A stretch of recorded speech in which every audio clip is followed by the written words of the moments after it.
Season 5's Corridors is a brilliant episode for a number of reasons. It's a turning point in the series, in Catra's arc, and catapults the series into its final chapter.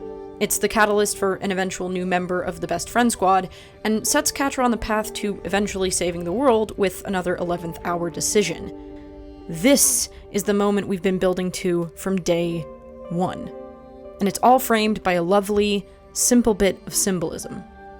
First, most obviously, it's in the title. Corridors.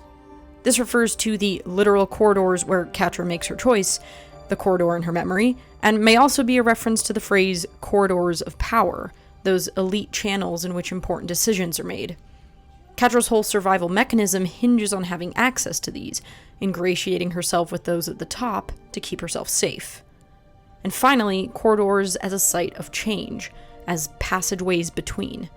Corridors take you from one room to the next, or here, between one state and another. In this episode, we're shown 4 sets of corridors. The 2 she looks down, the one she stands in, and the corridor in her memory. Of the last 2, one is in the past, one in the present.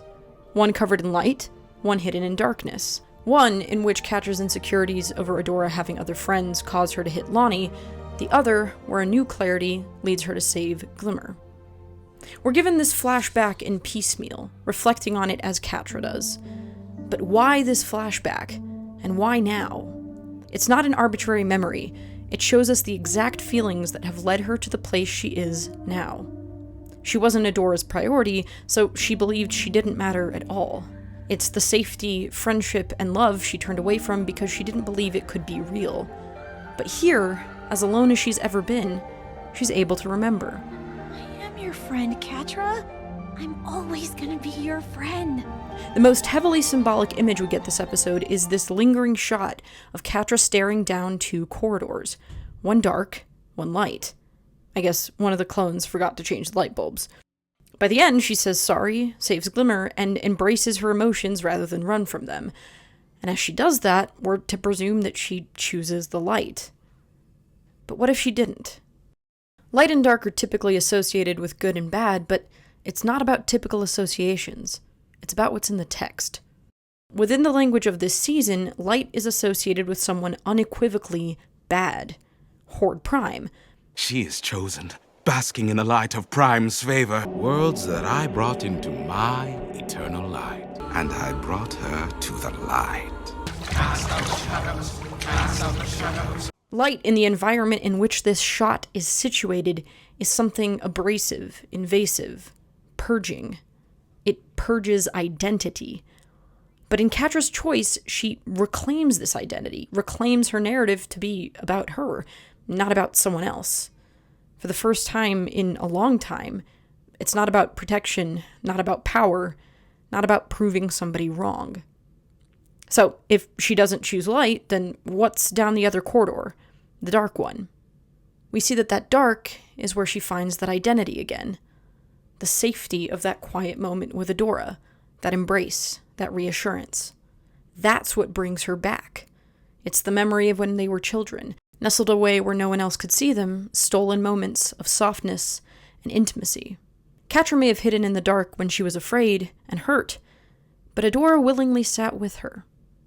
And these are the memories that spark her choice. This is the dark that she chooses. In the face of so much hardship, Catra and Adora always seem to live in a space apart, a space only they knew. Prime may think he sees all, but the meaning of these memories is something even he can't touch. If Horde Prime's light is harsh and exposing, we see in the dark those secret pockets reserved just for them. When we consider her arc, I think it's important we remember just how young Catra really is, and how inevitable spirals like this can feel. One decision to the next, and suddenly you feel as though that's the only path available to you now. What are you waiting for? Do it. There's nothing for me on Etheria.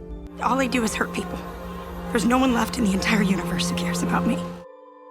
But Corridors doesn't just say no, it tells us why that's not the case.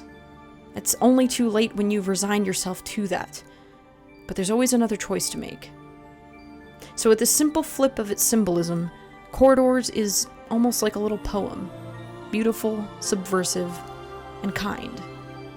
There's still a lot of strife to come. The path forward isn't all clear yet. But by the end, Catra's traversed corridors to a different light.